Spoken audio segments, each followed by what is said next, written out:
இந்த சாதி மதத்தை வச்சு இந்த பிரிவினை வளர்க்கிற அந்த சிந்தனை பக்கமே போயிடாதீங்க. அந்த சிந்தனை உங்களையோ இல்லை உங்கள் மைண்டையோ டிஸ்டர்ப் பண்ணுற அளவுக்கு அதை அலோவ் பண்ணவே பண்ணாதீங்க. விவசாயிகள் என்ன சாதி மதம் பார்த்தா பொருளை விளைய வைக்கிறாங்க? தொழிலாளர்கள் என்ன சாதி மதம் பார்த்தா பொருளை உற்பத்தியில் ஈடுபடுறாங்க? இவ்வளோ ஏன் இயற்கை அம்சங்களான வெயில் மழையில் சாதி இருக்கா, மதம் இருக்கா?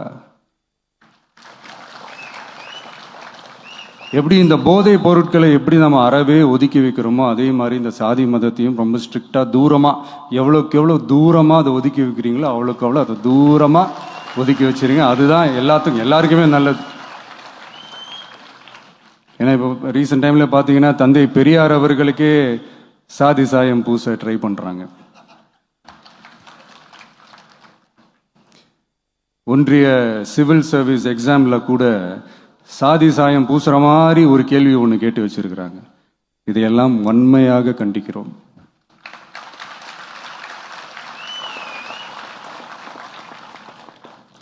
இந்த உலகத்தில் எது சரி எது தவறு அப்படின்றத அனலைஸ் பண்ணி பார்த்தாலே போதும்.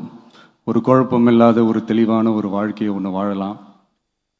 எதுக்கும் ரொம்ப எமோஷ்னலாக ஆகாதீங்க, அவ்வளோ வருத்தலாம் இல்லை. டெக்னிக்கல் அண்ட் சயின்டிஃபிக் அப்ரோச்சோடவே திங்க் பண்ணுங்க. ஏன்னா வரப்போகிற இயர்ஸில் ஆல்ரெடி வந்துட்ட இந்த ஏஐ ஆர்டிஃபிஷியல் இன்டெலிஜென்ஸ் உலகத்தை எதிர்கொள்றதுக்கு அதுதான் ஒரே வழி. The sky is vast and wide and you have strong wings. So feel free to fly like a bird with courage, conviction and confidence.